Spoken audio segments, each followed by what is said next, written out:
This episode is brought to you by Joy Events, the world's most effective event planning software. So here we are, live. Well, actually, no, this is recorded, but we are on the show floor at Confex. And for this episode of the Event Tech Pull-Up, I'm actually really excited because we have Madam President. No, Madam International President. And I didn't know I'm not worthy. I probably shouldn't even be here. Cecilia Lavin from Evessio. Exactly. And she's international president of what? ILEA. And she's been on our show, as you all know. 58 times. And we're friends. And we had no clue. I'm sorry. And we're all going to the bar together later. Yeah. I'm here to just I guess I'll get over it at Yeah. that time only.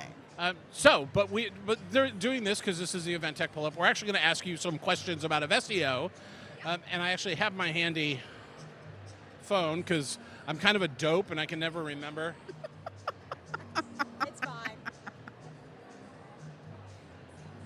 That's what tech does for you, right? Right? I have tech brain. All right, anyway. So we're going to go with what is Evessio and who is it for? And who is it not for? Ooh, who is it not for? Well, Evessio is an events management software for awards and conferences. But the awards is where we shine. That is our niche. That's where we excel. You can't find any other software out there like ours. I'm just gonna mic drop it, right? So it's for anyone who organizes awards. But we are best and we're excelling if you do paid for B2B awards programs, making it very niche, right? So who is it not for?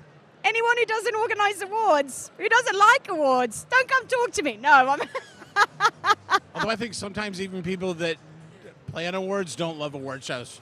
Yes. I actually wrote an article once about how to make award shows better. Yeah. Well, and that's the thing. I would also like to add, I guess, like, people who should speak to us is people who would love to start an awards program, right? Because awards programs are fundamental parts of the events program cycle, and they can be super successful, enhance brands, and enhance experiences with your audience if they're done well. So you can hear, we love to talk about awards, all shapes, all forms, everywhere in the world. So I'm jumping off of questions for us, our segmented questions for a second. And I want you to talk a little bit about what it looks like when I come to you and say, I've been thinking about it a little bit. How is that different?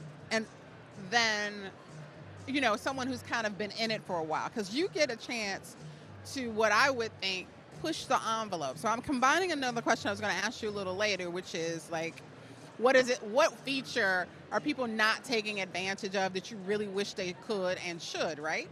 Well, I kind of want to wrap that into really, I think that's also part of what you would do when you would help educate them and kind of bring them along. Well, I think that's the thing, right? Especially on the monetization side. On the monetization side, okay, well, everyone has a pain point, right? So because our software supports the full award cycle, right, some of our clients only use one small part of it. Some might use 50% of it, some might use 100% of it, right? It all depends on what the requirements are, right?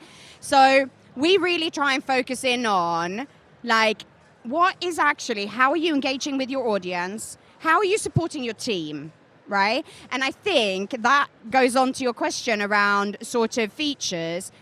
Time is money. Time is money. Like, I firmly believe in this in everything we do, in my private life, in my work life, in my ALEA life, like, time is money.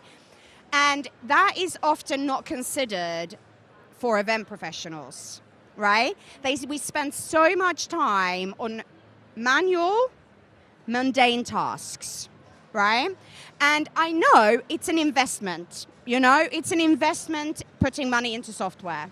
But what time is it going to save you? Therefore, what money is it actually going to save you, right? And as you said, like, for us, awards programs isn't just about the admin side, right? It's about how does it enhance your brand? How is it Like, we have clients who started with an awards program who has built it into a directory that they sell ads to, league tables. So anyone who's looking for a new supplier in that industry will go to that website and look at the top 10 in that industry. So it's like an industry, like, go-to. Well, and that's kind of funny because the old adage is you have to spend money to make money, right? And I think that's where a lot of organizations fall down.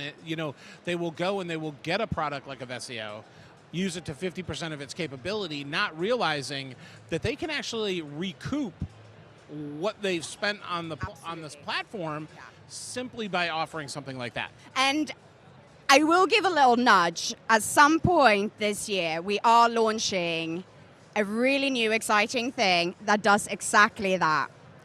Like, you will recoup the money that you spend on our software by the other things the awards program can do.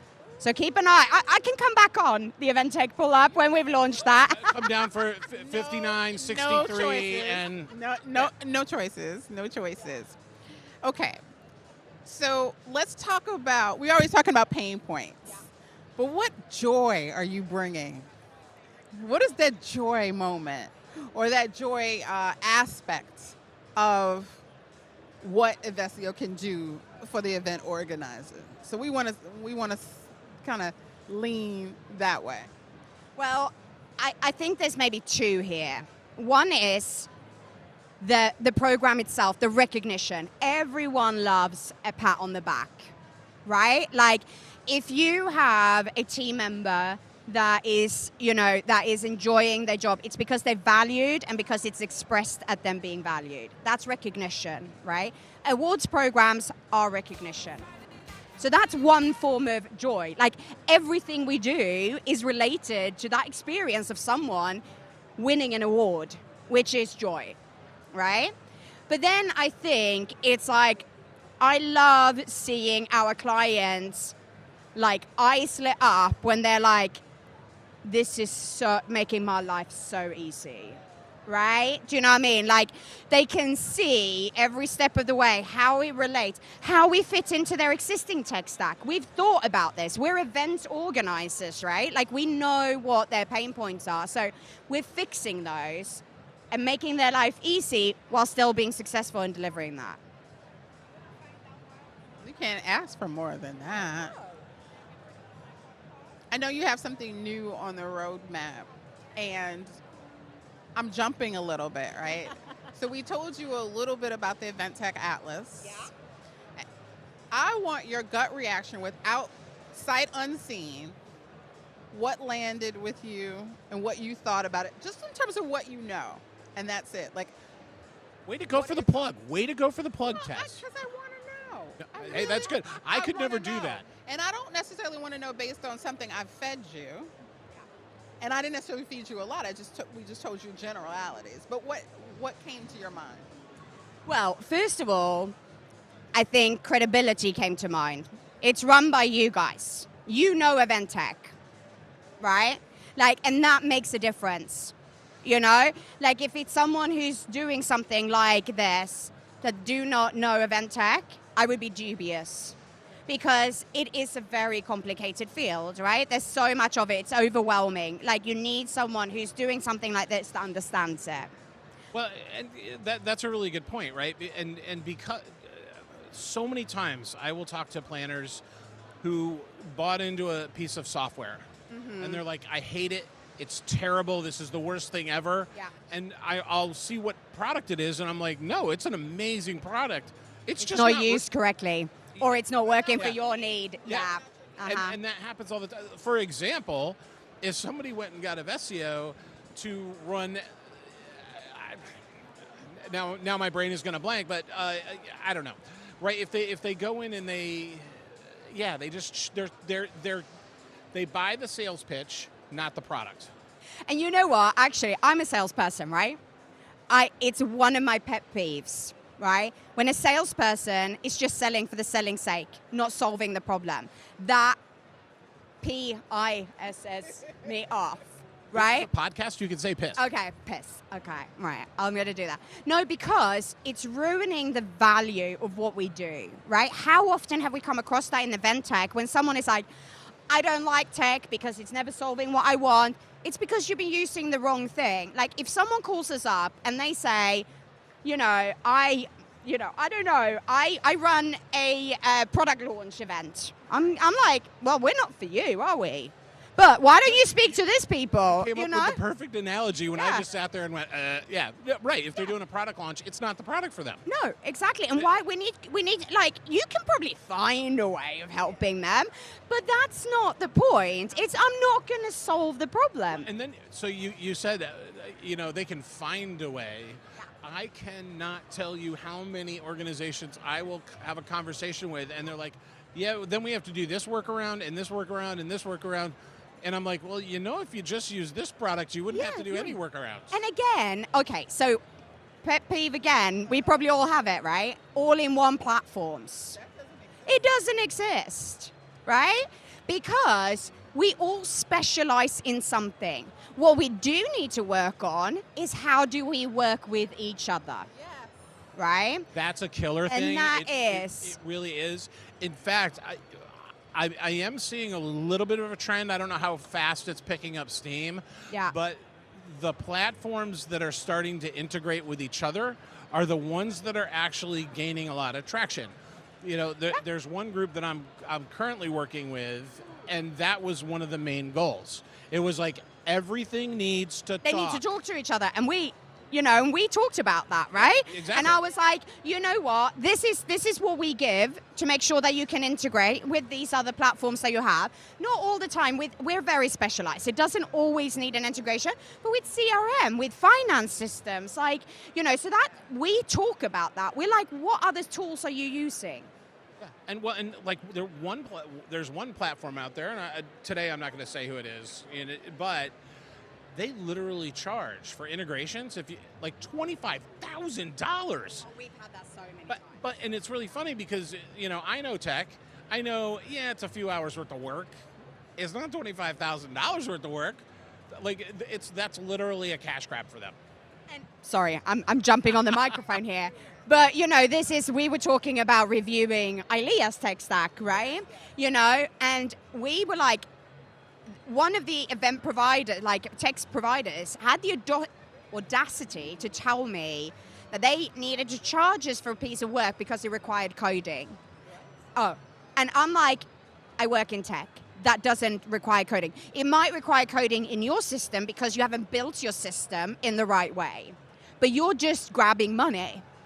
That's not okay, right? But that's the thing.